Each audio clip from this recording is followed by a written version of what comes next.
Now seating table 119 with Jessica Joan. Welcome to the chaos.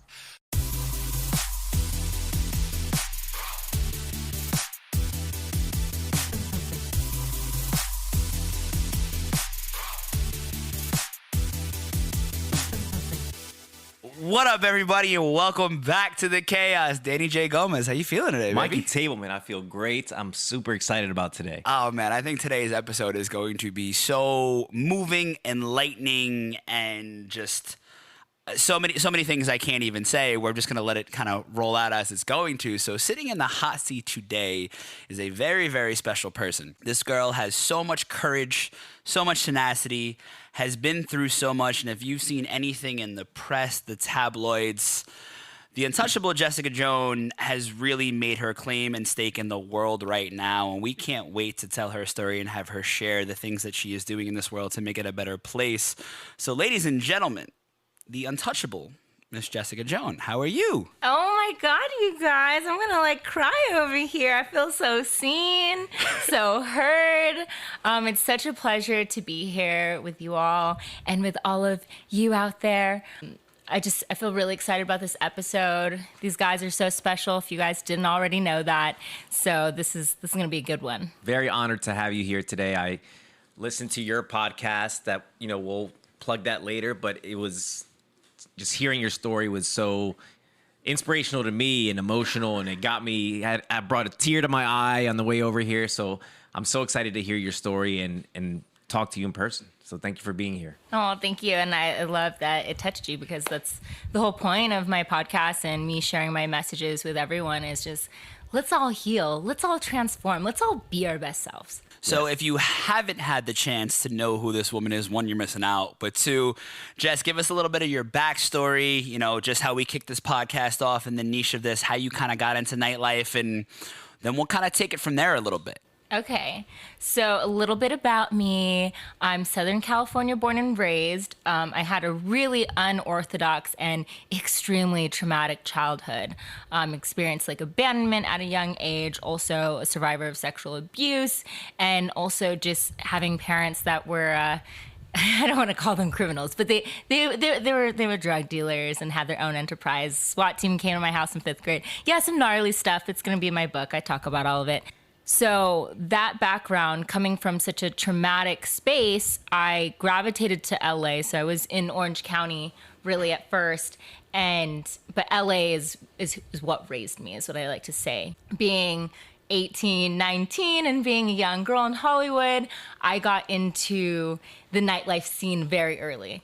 Had a fake ID, but I didn't need one because I was dating an owner of nightclubs. So that's what happens. And this is back in the day. I like to call this the LA golden years, the last of it before social media and all this weird stuff. Anyways, but really what was happening in partying and drinking and late night in the Hollywood Hills kind of experiences is I was actually just really repressing my trauma and running away from the things that I needed to deal with. But I also had a lot of fun in that journey as well. And, through my experience with nightlife, it gave me a lot of opportunities to fund a lot of things like vacations and, trips to Erewhon and stuff like that. And really it has been an important part in my journey and even dealing with my shadow, and part of what has also led me to be here today. Yeah, I know you talked about abandonment issues and stuff like that from your childhood. And I could see that, being accepted into the nightlife world and the fake, I don't want to say fake friends, because you do meet some people, but you feel like you're part of something.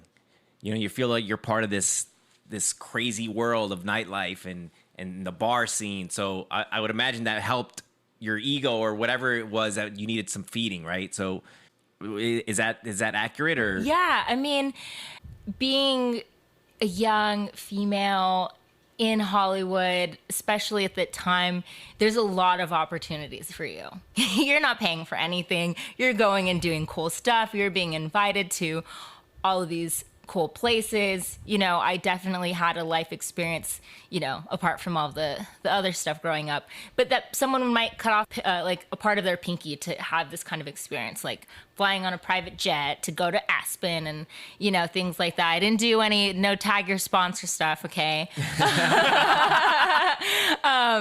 But yeah, I had a really cool experience, and coming from such a harsh upbringing and then getting to do some of this really cool stuff that most people don't ever get to do. Yeah, you're distracted, you're having fun, you're drinking champagne, you're in these mansions in the Hollywood Hills.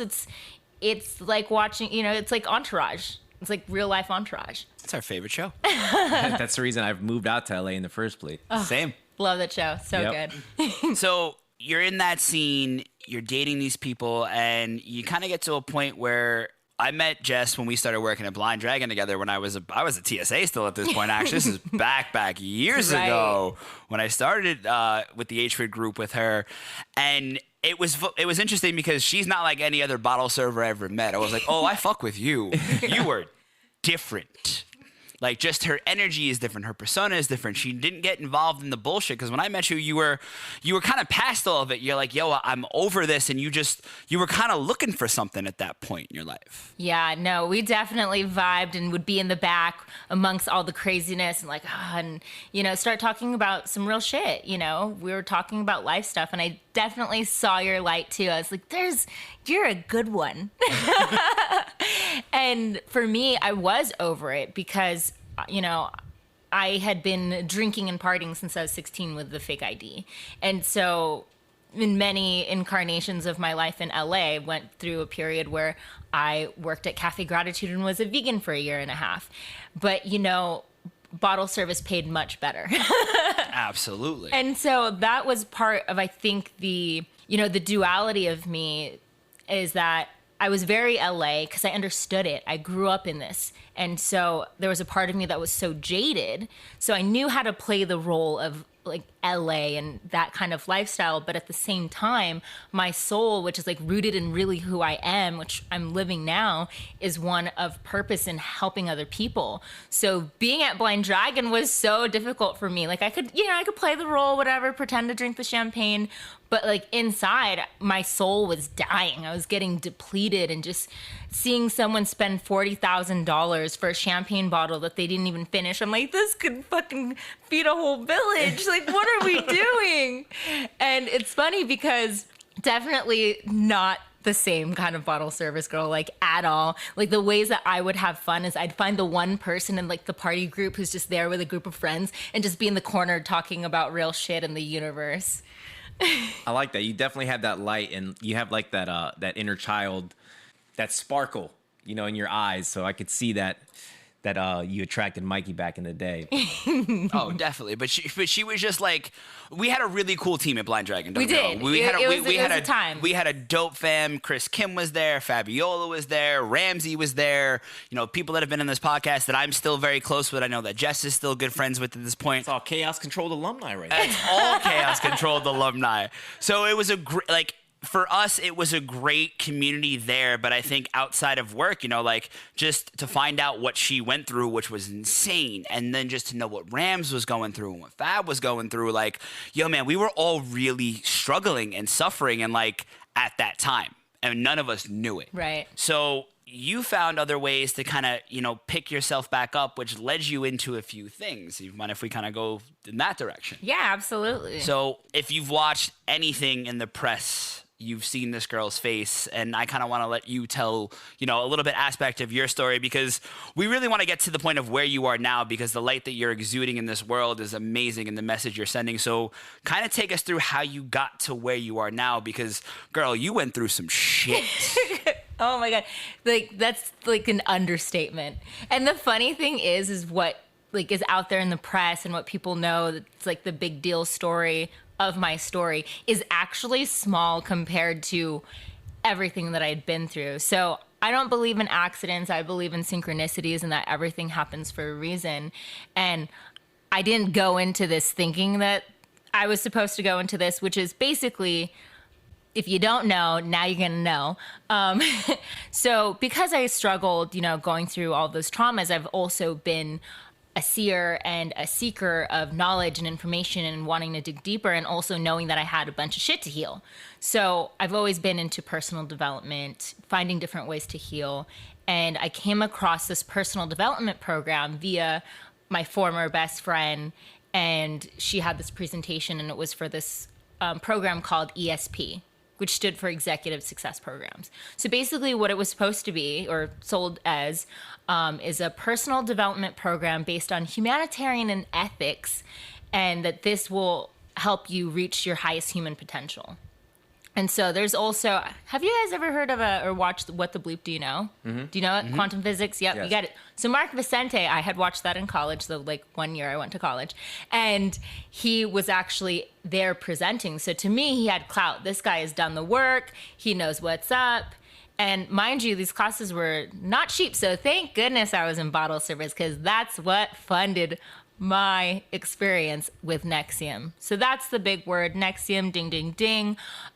So what ended up happening is that NXIVM, like, they had these really incredible courses. Like, I had so much transformation, but it wasn't that the creator's name is Keith. We can call him Voldemort, whatever. He doesn't deserve our fucking airtime. But he would steal from like a lot of different philosophies and study a lot of different things, put you in from 8 a.m. to 8 p.m. of this intensive of where you're around so many incredible people. Like it's this hodgepodge of people that have been through shit, that wanted to heal themselves and then wanted to help other people heal. Like amazing. So many angels, people that I will be friends for the rest of my life. And it was such a variety. I started, it's a 5-day intensive at first.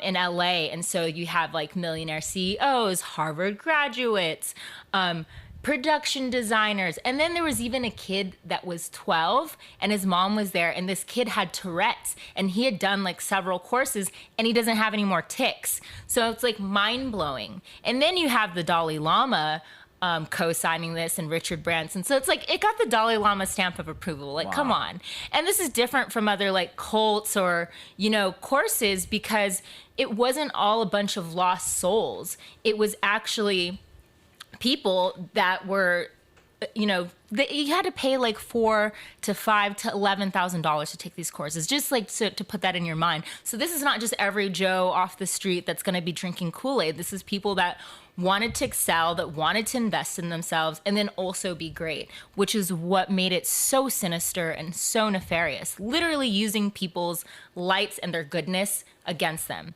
So spoiler alert, not so great. But like, yo, I remember because we were still working at Blind. Yes. So like, you would work a week, go away for like 2, come back, and like, you weren't at this point, you stopped talking to some of the people we were working with, but you would find me and like, you would just throw all this shit at me. And I'm like, I can't keep up with what's going on right now. Like, yo, like, and I cared about you. So I'm like, I'm like, Jess, something just seems off about this. And you're like, no, it's fine. And I was like, okay. Did you, from Mikey's point of view, did you feel like she was changing like the way she thought and spoke? And like more like brainwash. So yeah, I want to hear this. Yo, it was twofold. In one sense, I was like, yeah, you're going a little too far to the right.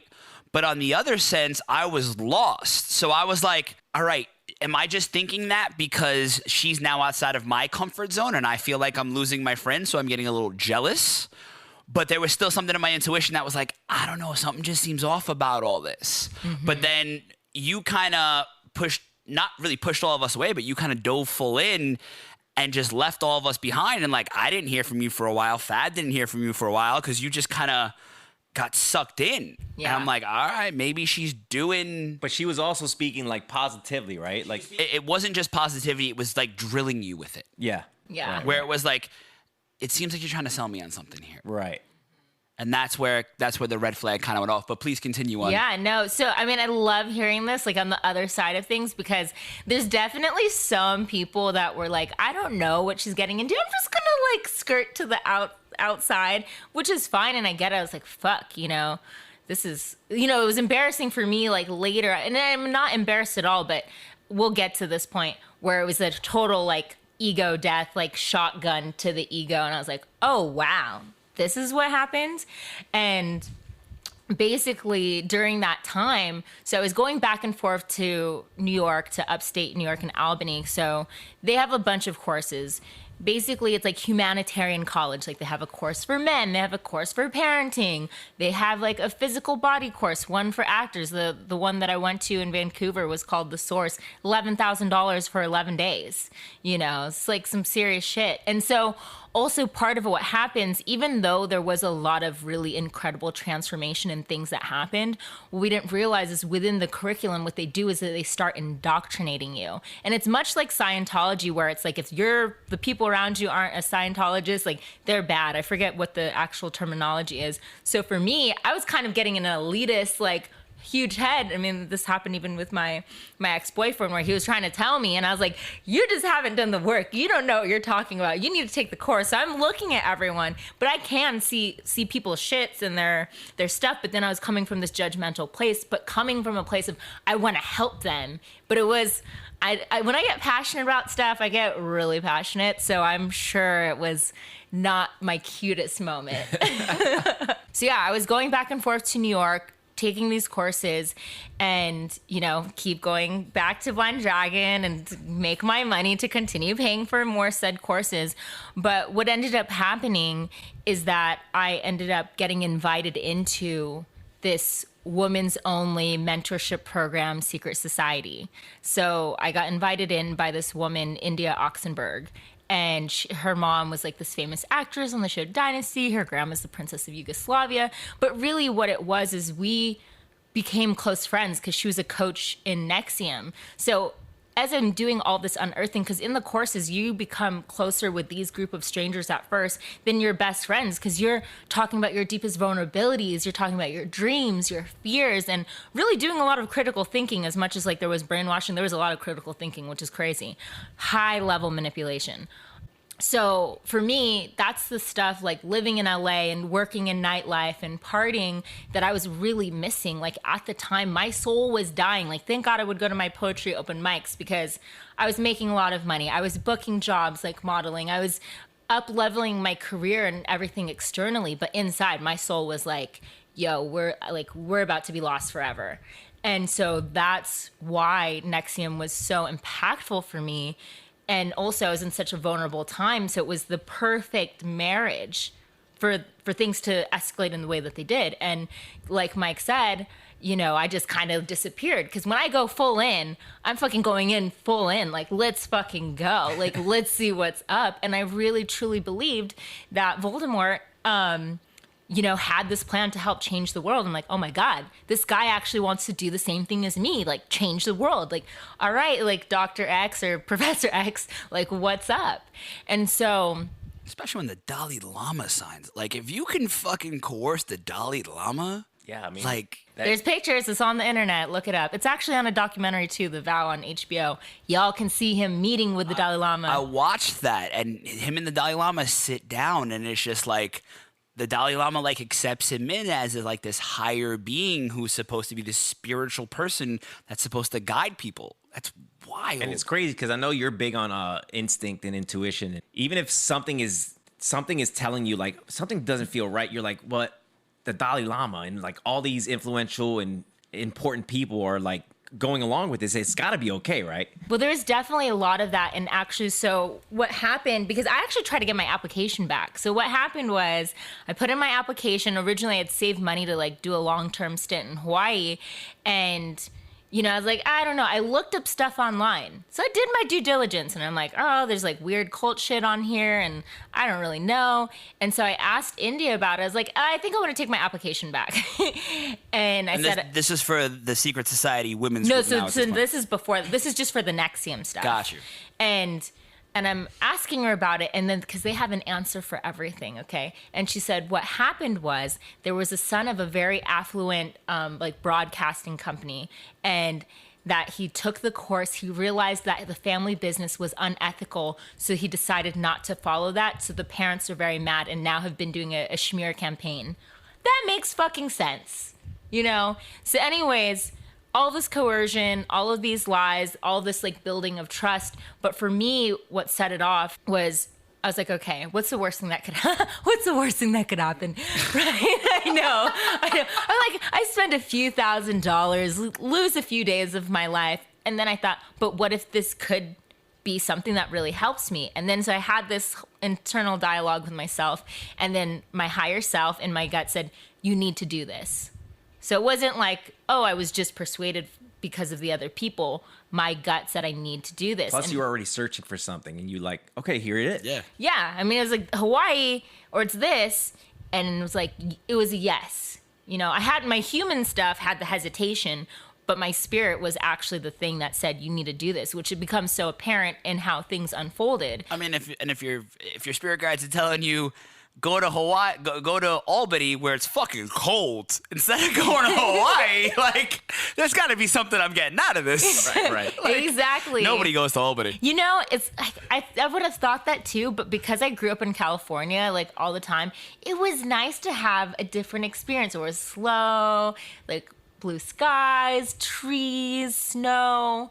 You know, I makes needed sense, to get it under my belt, you know. And also, too, for me, what it was my sabbatical. Because why I even ended up in Albany was because Voldemort was supposed to start a humanitarian company with me. Like, you got to understand, if you go on a walk, if you're invited to go on a walk with this guy, it's like you just went on a walk with Jesus, right? That's how people looked at this. And, like, if you want to start a company with you, like, whoa. Like, people actually were, like, hating on me because, you know, I went on this walk with him. Like, are you doing something with solar power or something? Like, why did you, what's special about you, you know? Anyways, which now we understand there was other intentions on their part. So I go to Albany, have this whole experience there. You know, I just was there to do the work on myself, start this company, make money as an entrepreneur. And like, maybe I'd come back to LA, maybe I'd go to New York. So it was just finally, for the first time in my life, I was giving myself the space to just focus on myself. And then thinking I had this community of support, right? And then India lived there. Allison Mack, the actress on Smallville, like all of these things. So long story short, turns out my worst nightmare came to life. So it can't even get any more cliche than this, but so Allison Mack gave me this special assignment, which the special assignment was basically to seduce Keith and have him take a naked. This is now in the women's group. This is now in the women's, yeah. Okay. So like, because in the women's group, it's like, it had really affluent, high-powered people. So, I skipped a step. Whoops. Where in order to even join this group, mind you, India looks like this little blonde bunny rabbit from Malibu, very sweet, already have all this trust. I don't feel anything nefarious from her or that she could possibly harm me. So I'm very disarmed, right? And also not just disarmed because I do have that instinct all the time, but I trusted her. I had care for her, really built this. And when I really care about people, I really fucking care. Anyways, so you had to like submit these things called collateral. So basically like a secret, and all these things were to protect the secrecy of the group. So for me, I'm like, okay, there's sororities, there's members only clubs. There, you know, even though people would say, oh, wasn't that a red flag? There's also an alert to this exclusivity and like, oh, well, these people are super high powered. Like they have to like be able to trust me, right? So, but spoiler alert, basically that's blackmail. So don't, if someone asks you for collateral, just don't do it. So, anyways, Allison Mack, the actress from Smallville, who I became close to, she gave me this special assignment, and it was to seduce Keith Voldemort, and have him take a naked picture of me to prove that I did it. So with that, I was in this room and the walls started spinning because it's just like, this is my worst nightmare come to life. Not only did I accidentally join what I thought was an organization of humanitarianism, but no, I accidentally joined a cult, and that the leader wanted to have sex with me. Like, really? Really? So, yeah, so here's my ego, and then here's a shotgun. You're like, can I go back to Blind Dragon and fucking sling those expensive bottles of alcohol? Seriously, because, you know, especially Mike, you know, has seen like that other part of me before this. And I had this whole LA persona and whatever that meant, model, actress, la, la, la. And, you know, I built up a nice little ego for myself. And then it was just like, oh, well, okay then. It's just like all the thoughts running through my head. My dad, that I was like in humanitarian college, I was like, fuck. And then but then also just in that moment, I'm in this conversation with her. She was in San Diego. I was on the phone with her. And I said, I don't understand. Like, I don't get it. Why would I do this? And I said, does Keith know about the vow? Because at this point, I think he's like some celibate monk mentor. I'm like, why would I do that? That's really weird. And she said, no, he doesn't know about it. She's a liar. Spoiler alert. And then, and she said that if I do that assignment, that it would get rid of all of my issues around being sexually abused. And so in that moment, when she said that, in my head, I said, you fucking bitch.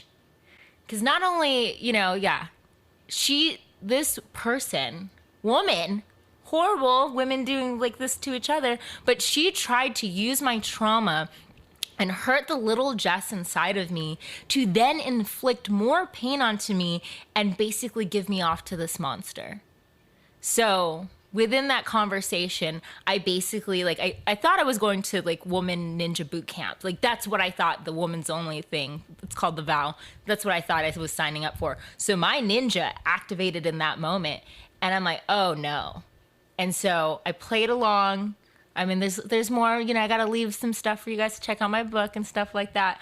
But, yeah, that's when I basically planned my escape. And, you know, skipping along some of the story, I ended up being the first woman to ever leave the vow. But, like, I didn't just, like, set off alarms or just run away. I needed to handle this head on. And I also knew that I needed to help take it down. And I needed to do things in a way that was smart to protect myself, the people that I cared about, like, that were in there. And eventually, you know, as part of my story, I ended up being a key witness and like a linchpin in helping take it all down. Man, I can't wait to read that book. I'm literally just sitting here thinking the exact same thing. Yeah. And I know that you, at first, were going by Jane Doe, right? Yes. Because you didn't want your identity to be revealed. So, I mean, you can get into this, we can read the book, but when did you make that decision to reveal who you were? Well, you know, the thing is that there was so much to unpack. And I did get back to Hawaii. So after all this stuff blew up, I actually booked a one-way ticket, no money, figured it out, met my ohana there, and like went through so much deep healing. So my spirit guides were like, yeah, we're going to send you back to Hawaii, but after you do this work real quick. So yeah, I want to get into that. But was that after the court, or was that before the court stuff? So it was before the court, and I was in Hawaii for about a year. And then the FBI, the New York Eastern District FBI, talked to my lawyer, and they said that they wanted to meet with me. So they literally, 2 FBI agents flew from New York City to Maui for 24 hours, met with me, and fucking flew back. And then that's when I started my journey helping the FBI, which was like almost a 3-year journey. It was like nuts. So I essentially came back to LA because I knew I'd have to go back and forth to New York. And I'm like, okay, it's time for me to come back. So let me ask you this. You leave Albany, you get to Hawaii. Where's your mental at? Like, what is going through your head? Because at this point, you're like, your whole world has to have fallen down around you and inside of you. Because you thought you're doing these great things for humanity, and then all of a sudden you're like, oh, fuck, your worst nightmare happened. So, like, what was the reaction to that? Like, how were you? I'm glad that you asked this, because for me, in the way that I had to grow up, I'm a survivor, you know, now I'm a thriver. But everything that had happened in my life, from the SWAT team, from dealing with like intense levels of abuse, gave me the wherewithal and the ability to handle it the way that I did, because like there's a lot of details that I'm missing. But I went ninja, and I'm like, and gangster, I'm gonna fucking handle this shit. Like, so there's a whole part of that. So because I was so on mission mode, I had so much recon I needed to do. Like, Allison had my car, I had to do this, I had to protect my friends. On you? The collateral too, there's one aspect. So with the collateral, what set me apart from everyone else is there was a lot of fear. Like, some people were giving some gnarly collaterals. Not to say that I didn't, but I had this aha moment. So what I was looking for in going through NXIVM and in my searching was my connection with spirit.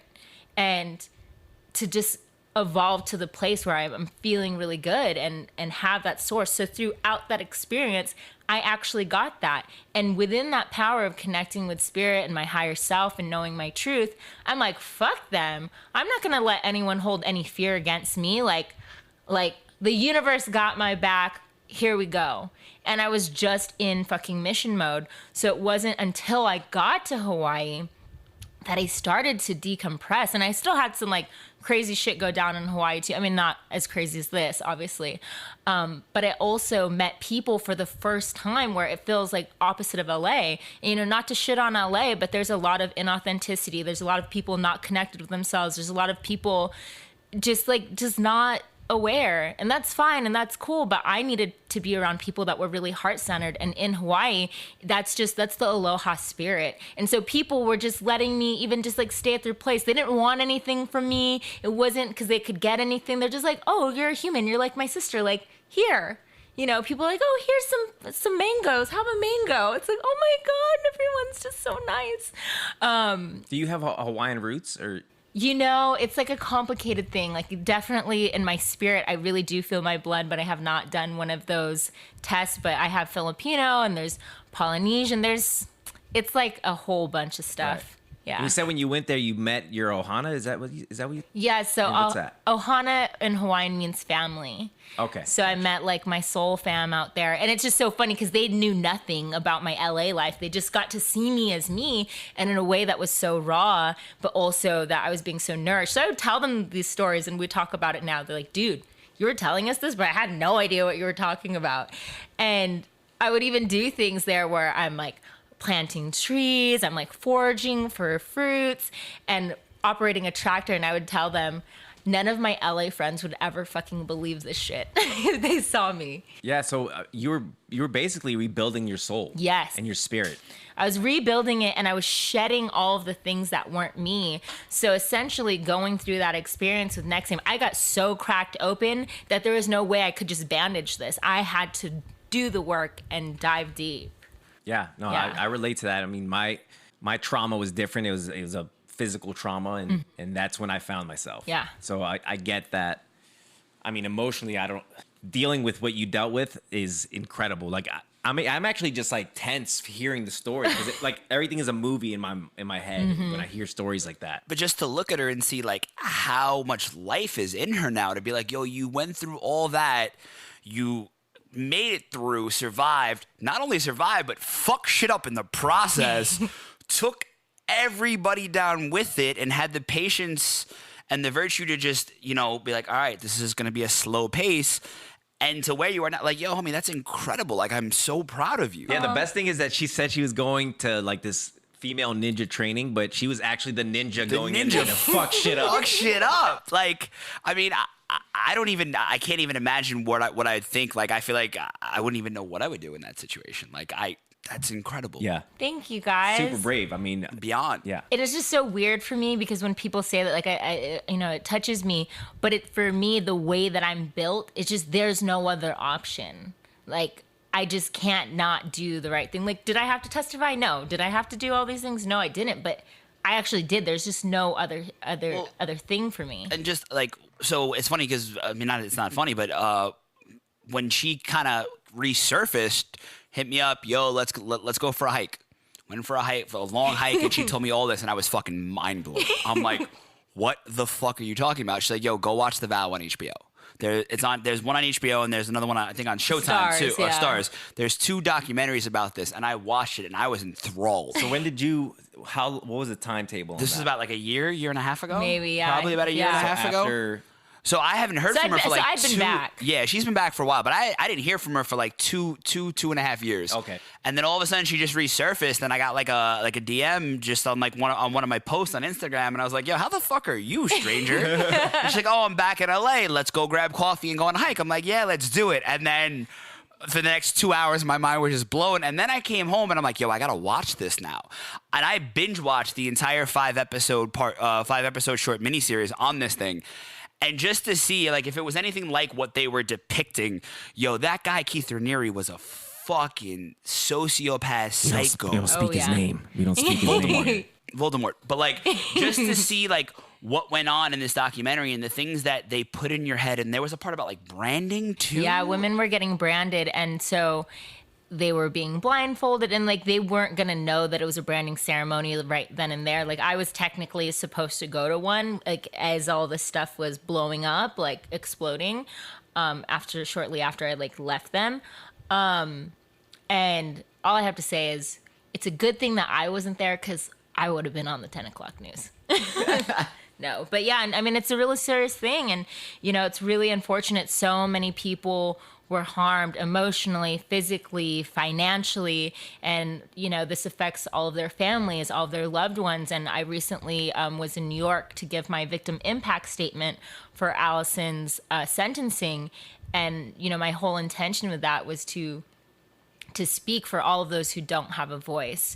And it's not just anyone who is involved in a like AKA cult or something like that, but abuse, manipulation, and then like the worst, when women are, you know, abusing other women. It's like, what the fuck is going on, you guys? What type of satisfaction, or what was going through you? Now you're in New York, you're at the DA, you're in this fucking courtroom that has all these fucking cameramen, everybody waiting on this verdict.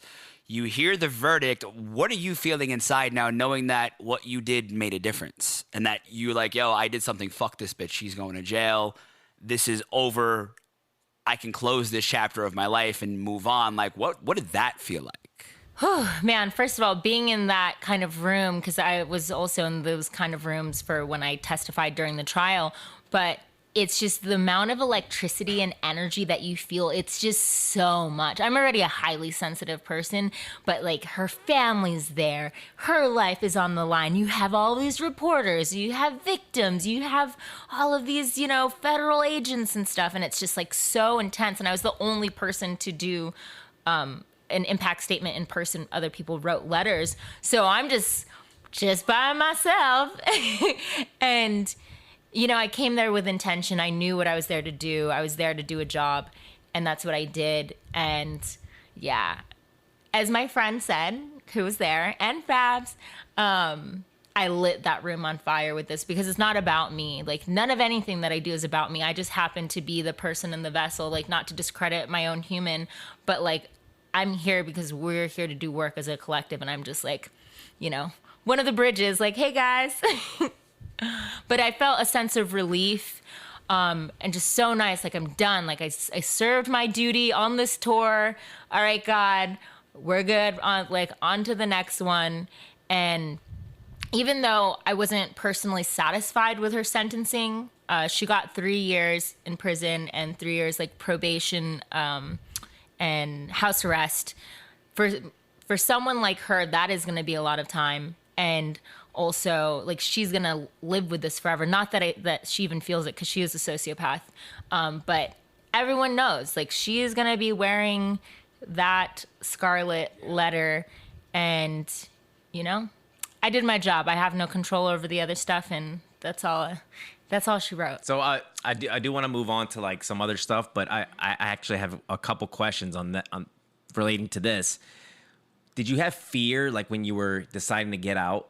Did you ever fear for your life? Like, were you, that, you know, you had to escape, and I don't know, like, how, you know, how locked down you were in New York or whatever, but did you ever fear for your life trying to get away from there? But I also actually want to piggyback off that a little bit too, and come take it a little bit further. Like, during the court case and during like everything else, at what point, or was there, you know, fear in that too? Or was it like, this is just what I have to do? Like, we all have fear, right? Like, sometimes I have fear of random stuff, like sharks. But Inside joke. But it was a duty that I had to do. And so, sure, there's initial fear, especially when you have, you know, an organization that's been funded by billionaires that, you know, were able to get away with these certain things for over 20 years, or who fucking knows? Like, I feel like more people were worried about my well-being than my own self, to be completely honest. But it's not because of anything other than when I'm in my purpose and like, I'm here to do something, like, you know, warrior mode. I don't care.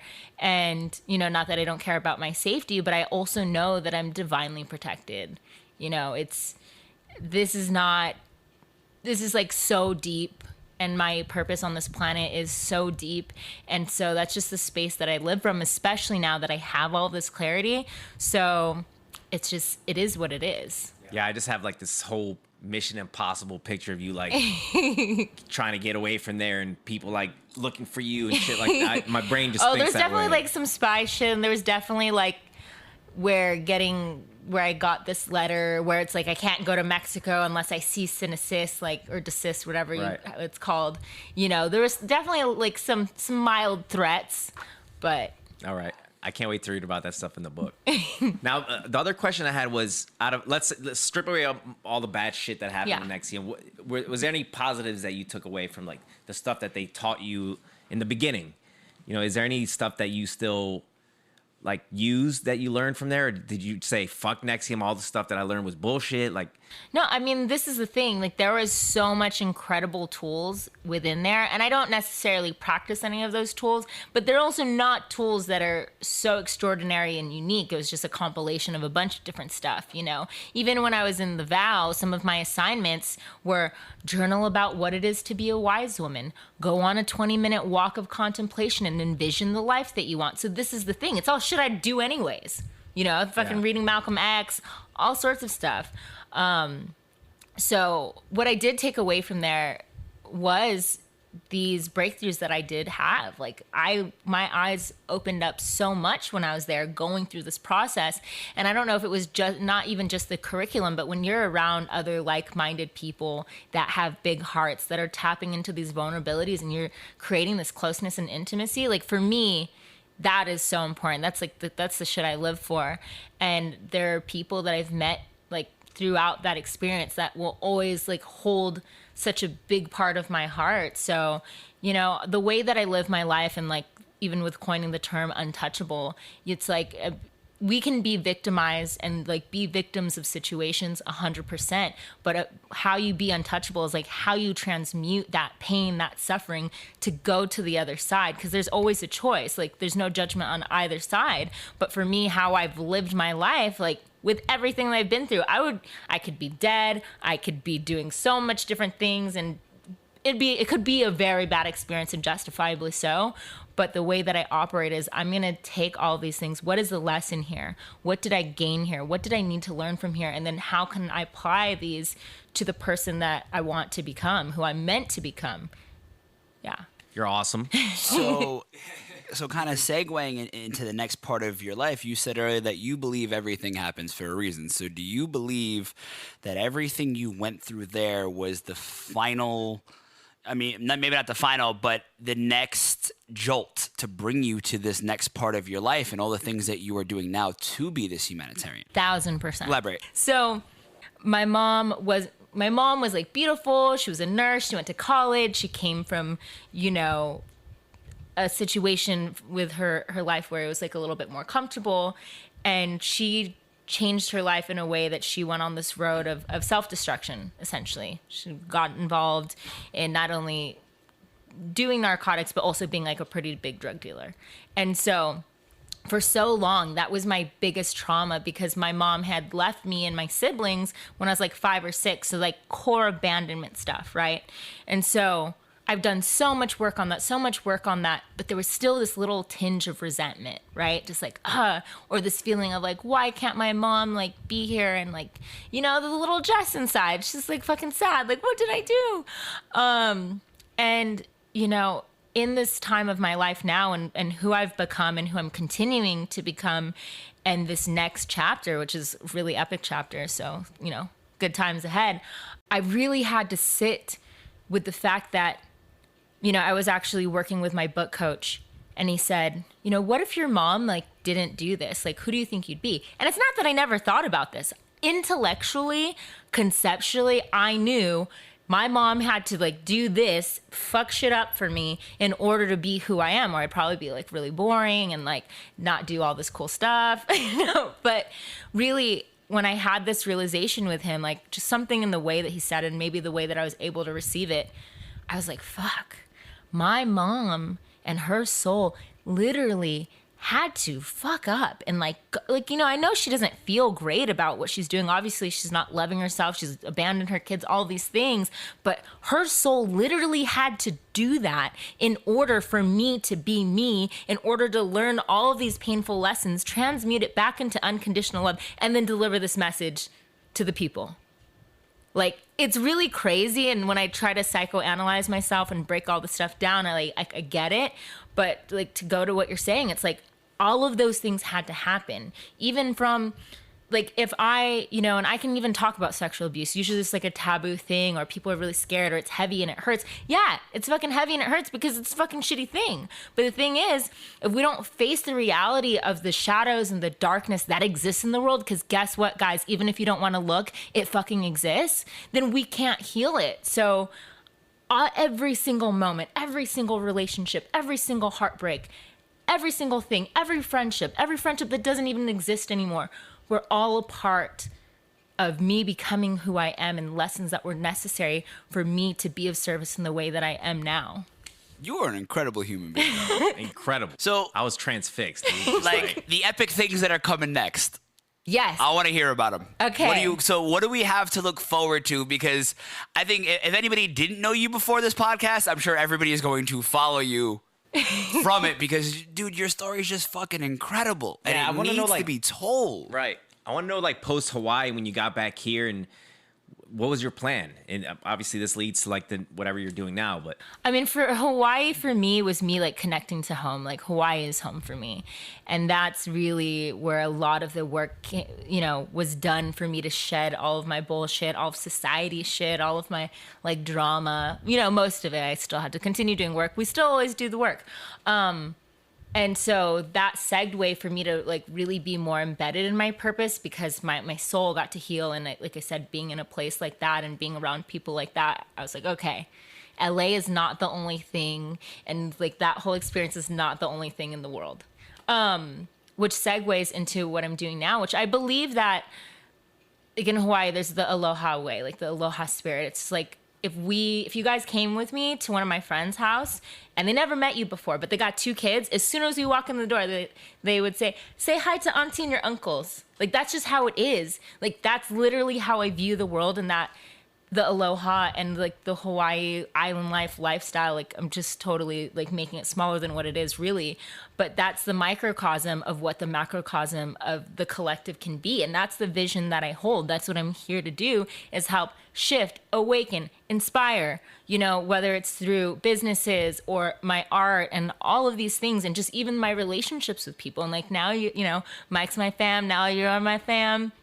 You know, I'm just investing in good people that want to do good. And so what's up next is I have my book, The Untouchable Jessica Joan. It's on pre-sale right now at theuntouchablejessicajoan.com. But it's coming out officially August 31st. And I have my podcast. Today was actually the airing of my last episode of the first season.